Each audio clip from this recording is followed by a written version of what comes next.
Hora de cambio. Amigos, bienvenidos a Hora de Cambio a través de la red de comunicación regional. La bienvenida al doctor Omar Quesada, dirigente nacional del Partido Aprista Peruano. Doctor Omar Quesada, buen día, bienvenido a Hora de Cambio. Muy amable, don Carlos, y un saludo cariñoso a todo el Perú profundo que nos está escuchando en este momento. Bien, el tema del día es, doctor Quesada, lo que viene ocurriendo en la política nacional. Todos los medios de comunicación se han centrado en el asunto de los Rolex de Dina Boluarte. Esto la ha hecho enfrentarse a una nueva crisis política. Muchos dicen de que esto es causal para una vacancia. Dicen que ella mintió y en efecto parece que así fue. De la primera vez que le preguntaron sobre los famosos relojes Rolex, dijo que era una herencia de antaño, cuando eso no era verdad, que había comprado estos relojes con su dinero, fruto del trabajo, porque ella trabaja desde los 18 años y también no es verdad. Esos relojes no tienen una antigüedad de 2 o 3 años, de manera que... y después se descubrió que la prensa informaba que no tiene un reloj Rolex, tiene 2 o hasta 3, y otros relojes que llegan a ser 13 o 14 de otras marcas, pero también finas, o relojes bañados en platino, en oro con platino, que aumentan su valor económico. ¿Cuál es la opinión que tiene el doctor Omar Quesada sobre esta crisis nueva que enfrenta la señora Dina Boluarte? Bueno, eso es parte de lo que es la crisis institucional del país. La democracia en el Perú está atravesando tal vez sus peores épocas, sus peores momentos, porque no solamente es la miseria personal en valores de los que nos gobiernan, sino que eso se refleja en la ineficiencia de las políticas públicas a las que ellos como gobernantes están obligados. Vale decir, las instituciones las hacen las personas, ¿cierto? No hay buena o mala institución, depende de las personas. Y los que están gobernando, lamentablemente, están demostrando, uno, que no han tenido formación política. Que es lo más importante en este momento, ¿no? Lo más básico, ¿no? O sea, de antiguo sabemos, no de antaño, sino de antiguo, sabemos que la política normalmente es el arte de gobernar, ¿no? El arte de lo posible. Y es fundamentalmente el manejo de la cosa pública. ¿Qué cosa es la cosa pública? Es el presupuesto realmente del Estado que todos los ciudadanos aportan para que podamos brindarle los servicios básicos. Fundamentalmente eso, para no entrar en mayores disquisiciones. Y son servicios básicos, salud, educación, y ya vienen los otros, ¿no? Infraestructura, etc. Pero la ineficiencia del Estado viene con la incapacidad de quienes pueden gobernar. Pero no es incapacidad porque no son expertos en gestión. Están incapacitados porque no tienen valores. Y entonces demostramos lo siguiente, ahí está la película. La señora Dina Boluarte era parte de una plancha que ideológicamente se vinculaba a la izquierda, ¿no es cierto? Los más desposeídos, los que nunca estuvieron, los que no sé qué, no sé cuántos, los pobrecitos y todo, los marginales y todo, porque ese fue el discurso del señor Castillo. Y ella ha sido parte del gobierno hasta una semana antes de que diera su golpe de Castillo. Entonces, son la misma situación. Pero vemos que su formación había sido endeble, había sido débil, había sido mísera. Entonces, porque no ha mantenido, y ese es otro de los problemas que ella tiene, no ha mantenido su lealtad con los principios ideológicos que seguramente la sustentaban y que ella hablaba por siendo candidata a alcaldesa por el partido de Vladimir Cerrón. No ha tenido lealtad con el partido que la llevó. No los reconoce a los que le hicieron la campaña. Y finalmente ha traicionado todos los preceptos antes de las elecciones, que eran de moralidad, de honestidad, de trabajo por los demás. Y vemos que es una persona pues que no solamente está fracasando en la gestión, sino como persona da una profunda pena y hasta conmiseración de ver que nuestro país esté gobernado por una señora que no tiene tiene realmente ni las cualidades ni las calidades para ejercer el primer cargo de la República. Claro, y esa de repente es una de las consecuencias porque en el Congreso ya el partido que la llevó al gobierno Perú Libre, los integrantes del Partido Perú Libre en el Congreso están tramitando ya una vacancia, ¿no? Un tema de vacancia. Dicen que ya tienen los votos requeridos, hasta anoche ya se contaban numerosos votos para presentar este tema de vacancia, precisamente porque ella, durante el transcurso de que asume la presidencia tras la caída del señor Castillo, asume la presidencia, pues desconoció absolutamente todo su pasado. No reconocía al señor Castillo, le decía que ella no era parte de ese gobierno, que esto era un gobierno distinto al otro gobierno que ya había terminado y del cual también ella salió, pero no lo reconocía, siempre con el discurso de la honradez y que no debemos tomar dineros que no nos pertenecen. Sin embargo, ahora estamos viendo... Los hace juramentar a los ministros con ese eslogan. Con ese eslogan, ¿no? Y frecuentemente, por lo que escuchamos en la televisión, los ministros salen siempre diciendo lo mismo, que la presidenta le recomienda todo el tiempo una gestión limpia y transparente y que sea cero corrupción. Pero en la práctica vemos que no es así, no solamente cero corrupción, sino no hay ningún antecedente de estar trabajando convenientemente en favor de las grandes mayorías. Ahí tenemos el caso del ministro del Interior. Siguen los asesinatos, siguen los secuestros, siguen las extorsiones, y él va al Congreso, pide perdón, pide disculpas por los muertos, heridos y secuestrados, y no pasa nada. El ministro de Salud, lo mismo. Se formó todo unos comentarios bastante adversos al gobierno cuando se terminó este tema de los medicamentos básicos o genéricos en las farmacias, y que no solamente eso, sino que se iban a vender productos, alimentos especiales o preparados o envasados en las farmacias, y también se iba a atender, médicos iban a estar en las farmacias para atender a la población. No hay vacunas para varios asuntos que tienen que hacerse, los niños están sin vacunarse, se están preparando jornadas, se están efectuando jornadas de vacunación en todo el país, pero vemos que se espera que ocurra primero el hecho en lo que a salud se refiere y después se toman las previsiones, cuando debería ser al revés, estar preparado para cuando vengan todas estas plagas. Todo esto debilita aún más el gobierno de la señora Dina Boluarte. Bueno, está débil desde que nació, ¿no? El hecho de haber jurado acompañarlo a Castillo y luego ahí nomás ponerse la banda presidencial le cambió el cerebro por completo a la señora, ¿no? Se acomodó.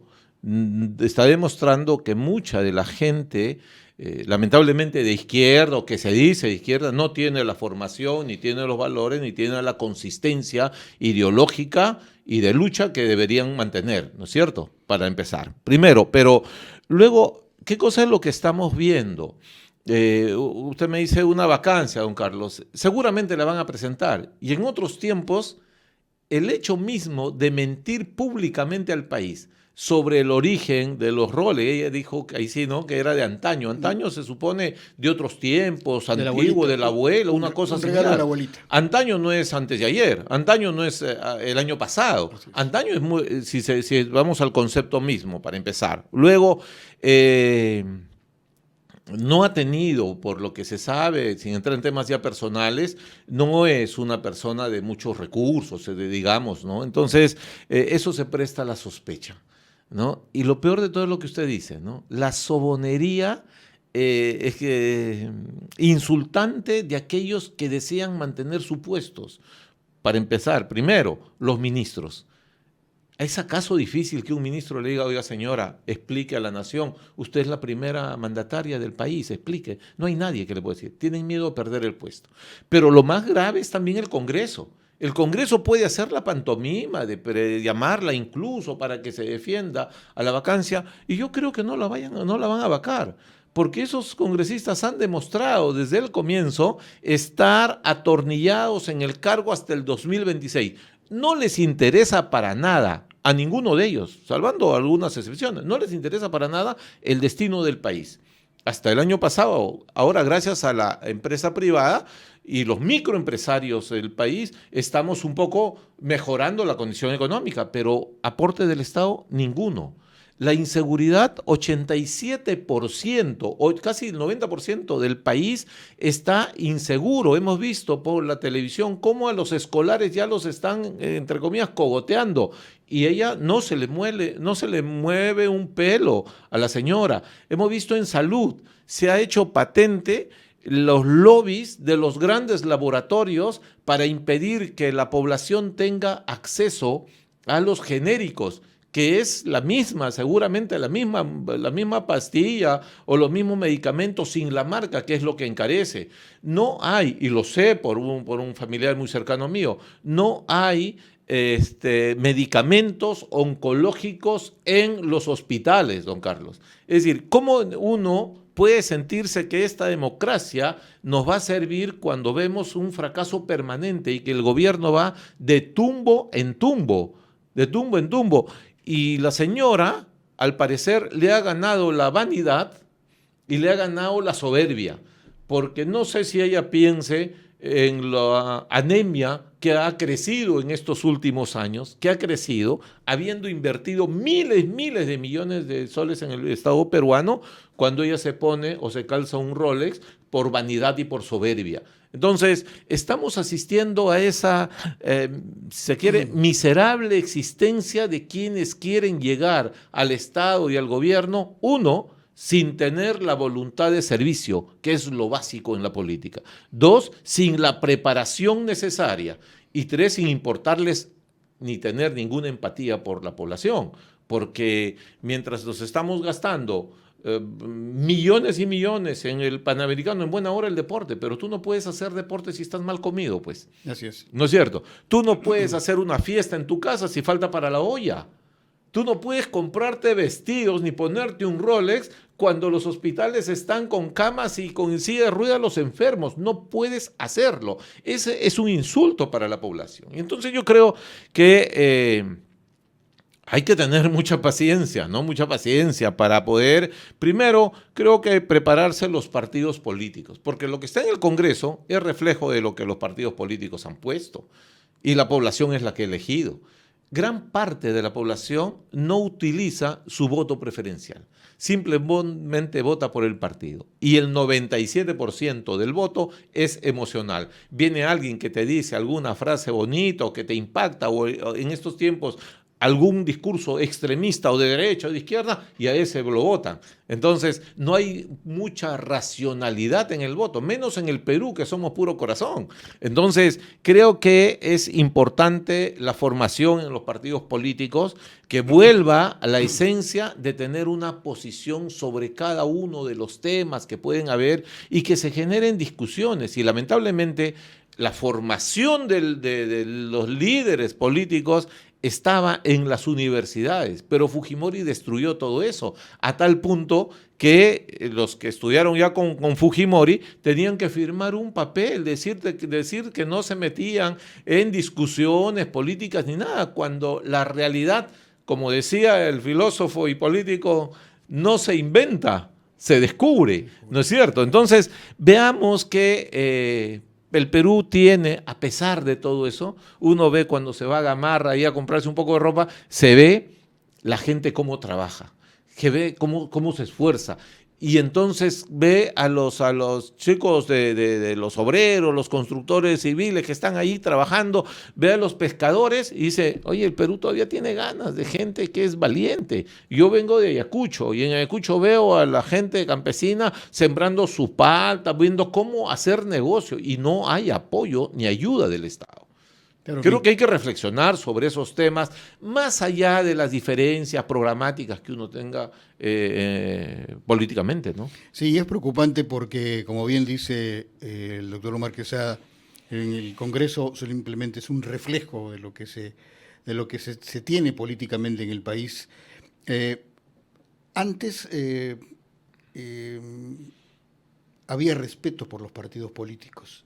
Antes uno iba al Congreso, yo he trabajado algún tiempo en el Congreso, antes del golpe de Fujimori, en el segundo gobierno del señor García, Y antes se hablaba de la majestad del Parlamento.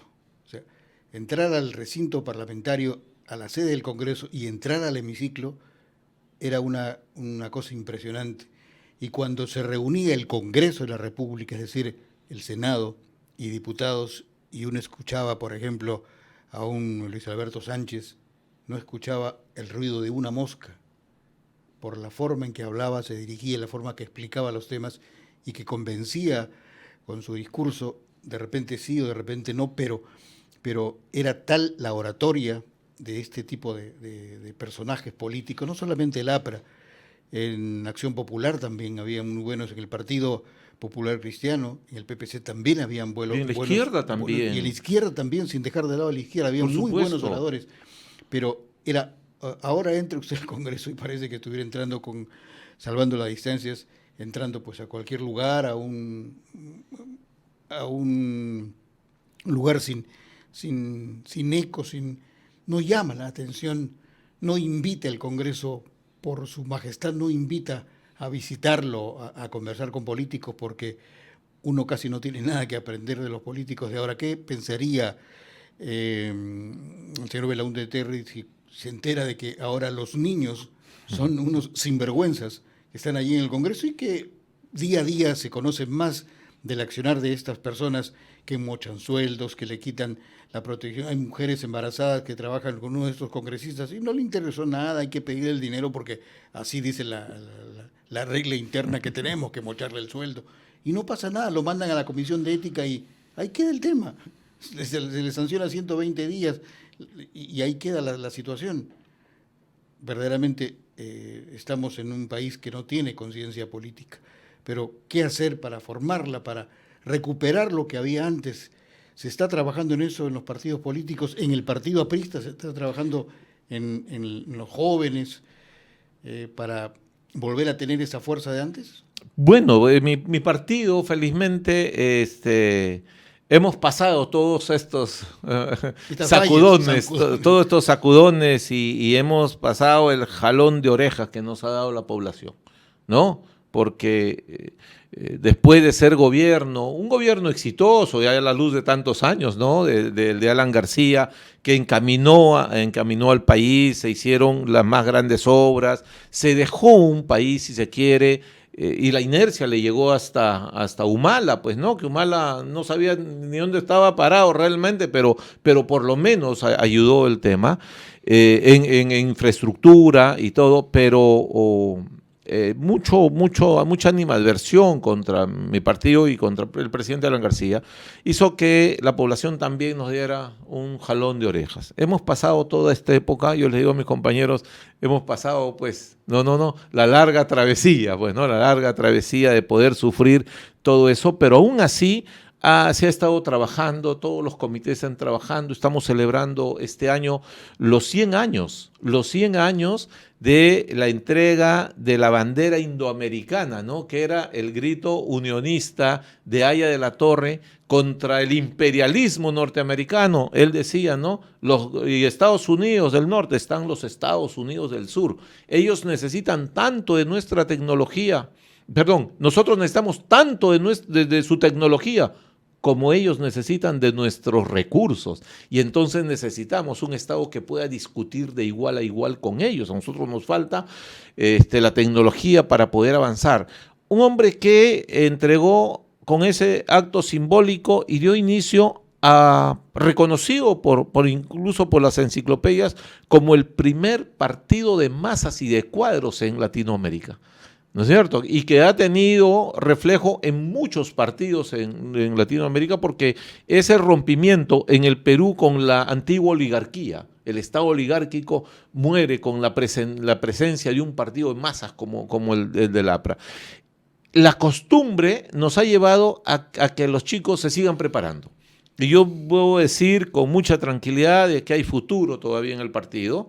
Hay muchachos que han salido a estudiar al extranjero, tenemos chicos que han estudiado desde universidades de México, en Estados Unidos, en Europa, que están volviendo y que tienen ganas de contribuir al país, y lo mejor de todo es que tienen la responsabilidad de un pasado glorioso, de sus padres, sus abuelos, de lo que fue el APRA y de lo que ellos plantean como una alternativa de mejor vida para el país. Entonces, si hay futuro, si hay presentaciones, nosotros tenemos el 5 de mayo en Hacho, tenemos un reencuentro de dirigentes, militantes del partido en Hacho, porque ahí ha sido simbólico. Ahí fue el primer discurso, programa de Haya de la Torre, en el año 31, y cuando por primera vez se habló del Estado para profesionalizar al burócrata, que no sea el carnet nada más el que te lleve, primero antes que el carnet y cualquier vinculación amical, que sea la capacidad que uno tenga para mejor manejar el Estado. Todavía estábamos en los tiempos en que se hablaba pues de la burocracia de Weber, de todos ellos, de Parson y todo, y ahí la Torre venía con ideas nuevas, modernas. Primero una cuestión, la educación como base, como educación gratuita desde el kinder hasta la universidad, la escuela única, hablaba él, ¿no? La preparación de la educación y del Estado como arma revolucionaria para poder mejorar económicamente. El primero que habló de todo eso fue Haya de la Torre. Entonces, en esa reunión vamos nosotros a dictar las líneas maestras de lo que va a ser el accionar del partido en los próximos años. Nos queremos presentar, como siempre, como una alternativa política, pero también como una alternativa electoral, para que la población pueda volver los ojos a un programa de gente que esté comprometida con el país, porque ya tenemos bastante con todo lo que hemos visto de aventureros y odiosos que han llegado insultando, pero ahí han estado, han fracasado en absoluto, ¿no?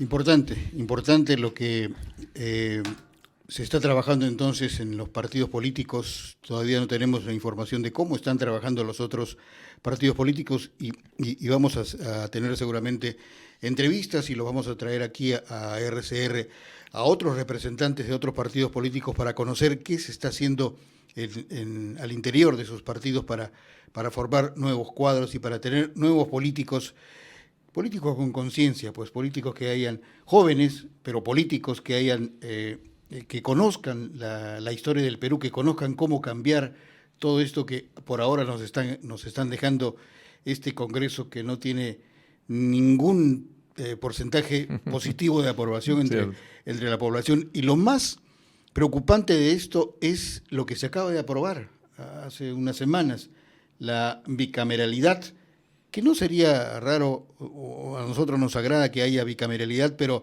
las condiciones o las bases para ellos, los actuales congresistas, sí pueden postular al Senado. Ellos están capacitados o están, ¿qué término usar? Están aprobados, ¿no? Autorizados. Claro, autorizados para presentarse al Senado, pero que hablamos de la capacidad mental, algunos de ellos será buen senador, ¿no? O se cambiarán de escenario los mochasueldos, ya no será en el hemiciclo de diputados, sino ahora van a trabajar en los mochasueldos en el Senado. Vamos a ver qué pasa con este asunto de la bicameralidad, pero ¿qué comentario tiene usted respecto de la bicameralidad? ¿Será favorable para el futuro del país, para que de repente haya leyes mejor pensadas? Se sabe que ahora todas las leyes que apruebe el actual Congreso, o la mayoría de ellas, van al Ejecutivo para que las firme la señora Dina y son devueltos, pues están mal hechos, están mal enfocados, y el Congreso, que no se deja pisar el poncho, dice, no, por insistencia lo vamos a aprobar. Así venga, con lo que venga, aquí lo aprobamos. Entonces, para eso se forma el Senado, para que revise. El Senado siempre ha sido la sala revisora de lo que se aprobaba en diputados, pero ¿cuál es el comentario del doctor Omar? Bueno, la bicameralidad como sistema, como régimen político, está dentro de las, si se quiere, las democracias más fuertes funciona. ¿No es cierto? Para empezar. Pero aquí lo cuestionable es el origen, ¿no? O sea, hago la bicameralidad para que yo pueda ser reelegido. Entonces, el origen no es un origen tan santo, ¿no? El origen es, han buscado su beneficio, ¿cierto? Porque ellos entraron con la constitución modificada que decía que no hay reelección. Bueno, ellos sabían que no había reelección, pero ellos han hecho la modificación de la bicameralidad, que de repente como sistema, te digo, es bueno para el país, saludable, ¿no? para el país. Es saludable para el país, ya no día del perro, día del gato, día del no sé qué, no sé cuánto, día de todo, el ceviche, en la sierra hay un gusano, le llaman el ascancuy, día de las cancuy, a presentar a alguno de por eso. Entonces, más allá de ese tema anecdótico, no han tenido claro, por ejemplo, dicen 130 diputados, pero dicen 60 senadores, pero ponen como mínimo. O sea, la ley que ellos la van a hacer, puede ampliar la cantidad de senadores, como mínimo, dice la ley. No te han puesto ahí sus cuestioncitas.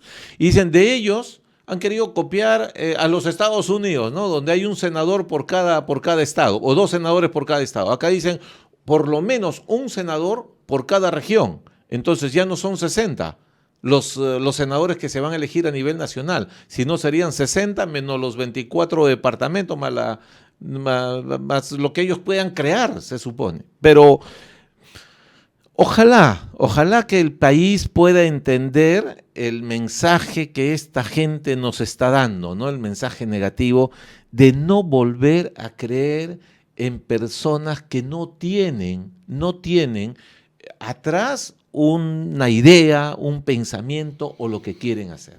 Nos hemos dejado ganar, lamentablemente, por los plata como cancha, sin duda. Nos hemos dejado ganar por la frasecita de Castillo que quisieron que de repente él podía hacer.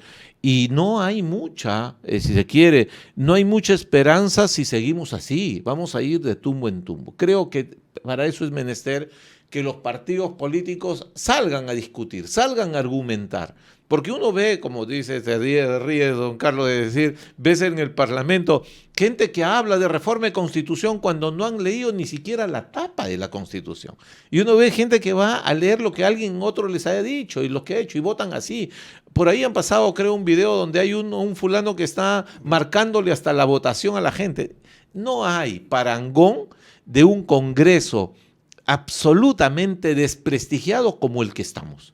Y los vamos a aguantar, como le digo, están atornillados. ¿Usted cree, o alguien cree de los que nos escuchan en el país, que son en provincias, que alguien cree que esos sus congresistas van a querer dejar la silla de los beneficios y de los sueldos que tienen? Estos prefieren la quincena a la gloria, ¿no es cierto? Lejanos están los tiempos en que los políticos daban todo por el país, ¿no? Entonces, cuando uno ve, como decía, la historia de todo lo que ha pasado, han habido ejemplos notables de distintos políticos que han entregado su vida. Me acuerdo del doctor Cornejo Chávez, de Jorge del Prado, siendo de la izquierda, un hombre que, bueno, podía discutir, varios de ellos cercanamente, Breña Pantoja, es decir, gente respetable. Entonces, el mismo exalcalde de Lima, Frejolito. Bueno, Barrantes, todos ellos con formación. Entonces, cuando tú entrabas a discutías, es decir, este sabe, y lo respetabas. Ahora no se respetan porque saben que no saben ni dónde están parados, lamentablemente, don Carlos. Entonces, es importante, la política es una ciencia extraordinariamente linda, pero no la estudian, no la leen, no saben ni quiénes son los autores ni nada. Entonces, pero ¿qué hacer entonces, doctor Quesada, cuando los que ganan un puesto en el Congreso, uno de los 130, forma parte de estos 130 congresistas o diputados más adelante de repente, o 60 senadores, tienen la libertad para llevar personal?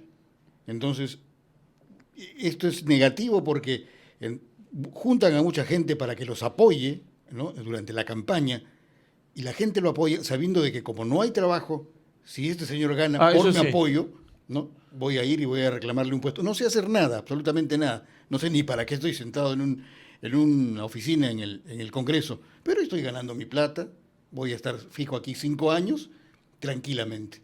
Entonces, ¿cómo decirle a la población, mira, fíjate bien a quién estás apoyando?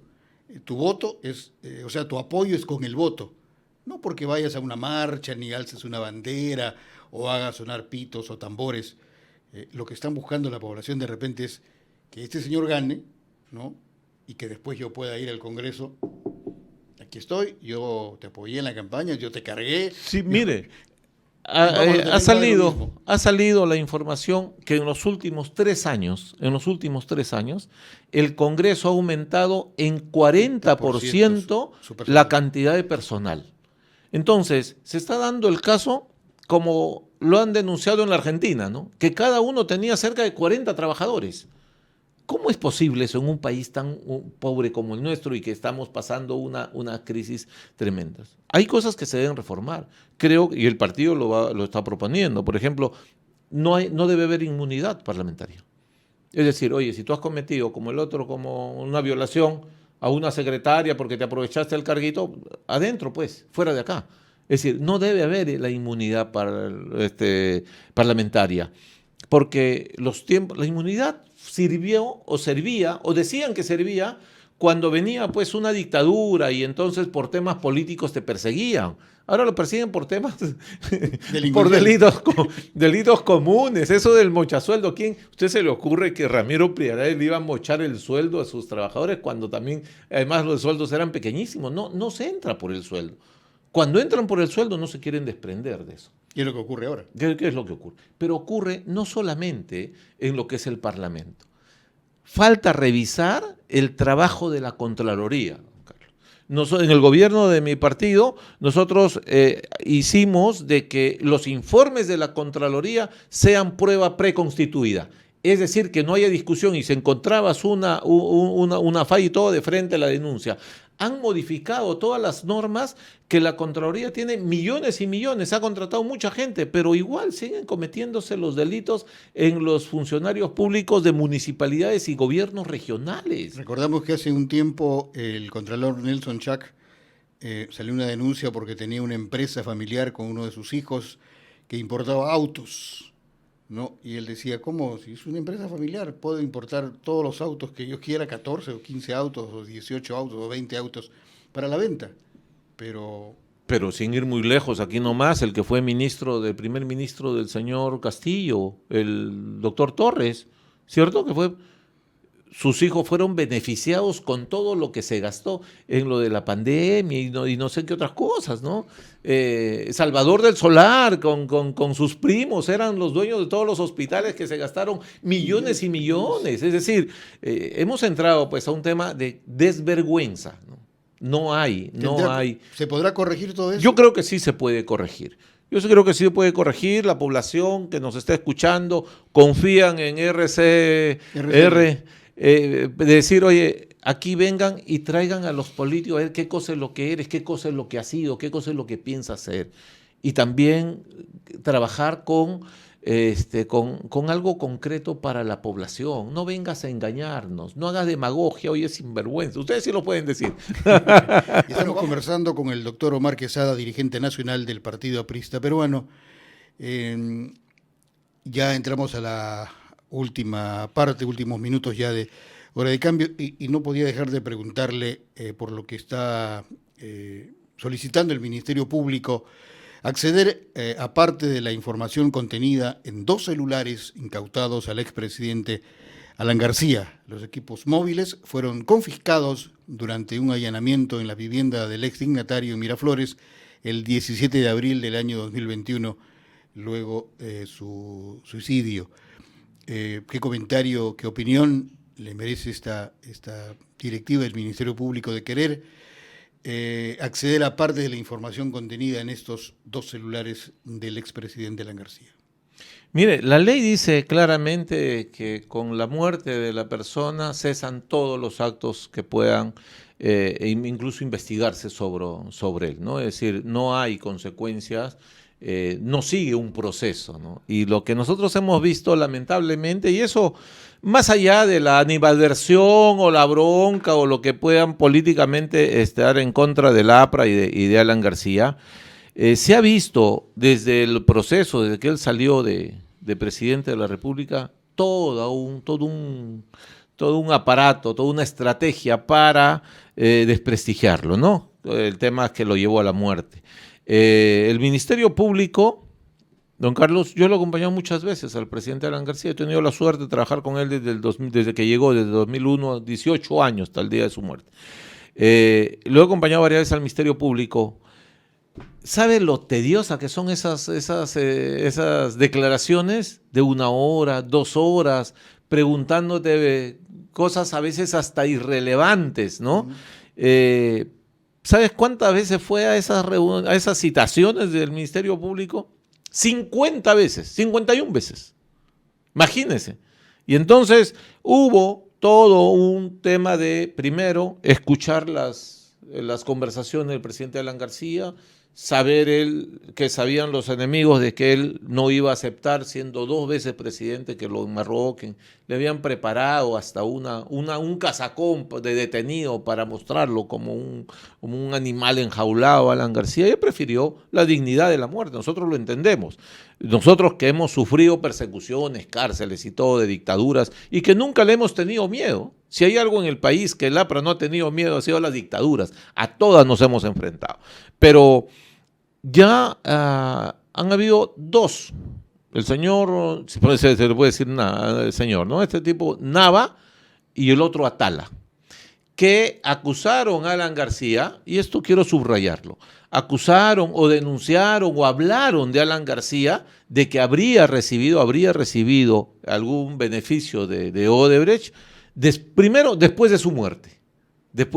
Segundo, no han comprobado absolutamente nada de lo que han dicho. No han comprobado ellos contra Alan García, no han comprobado nada.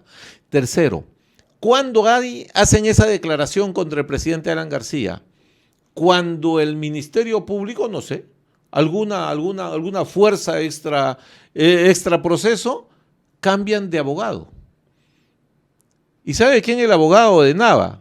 Ese señor Noblecilla que era de Pedro Castillo. Es decir, cuando cambian de abogado, dan una declaración contra Alan García. ¿Cuál es la consecuencia de esa acusación?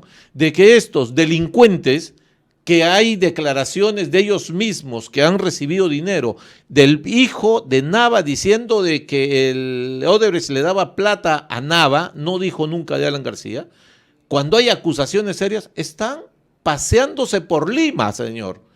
Están paseándose y están en su casa viviendo en libertad. Los delincuentes, ¿cuál fue el premio para que caminen en libertad y no estén presos? El premio fue, o la razón fue acusarlo a Alan García de cosas que hasta ahora no han probado. Pero a pesar de todo eso, nosotros no nos hemos quejado, hemos llevado los procesos con dignidad. Pero resulta ahora que al señor a este Nava y a ese Atala le han pedido que demuestren. Le han buscado y le han rebuscado y no han encontrado una conversación con Alan García ni que lo vincule a Alan García. Y sin embargo el Ministerio Público lo que pide ahora, y un juez le da la autorización, es que puedan revisar 2 de los celulares que tuvo el presidente García al momento de ocurrieron los hechos. Y entonces, ¿qué cosa es lo que nosotros creemos? Igual, vamos a defendernos.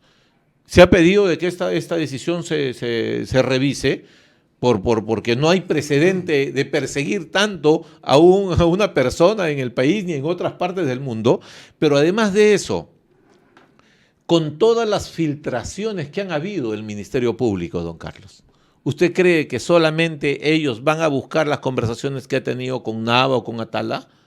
Van a utilizar de repente las conversaciones que ha tenido con nosotros, con la Comisión Política, de cualquier cosa, para poder hacer igual, poder hacer circo y poder utilizar eso mediáticamente, porque eso es lo que a ellos les beneficia.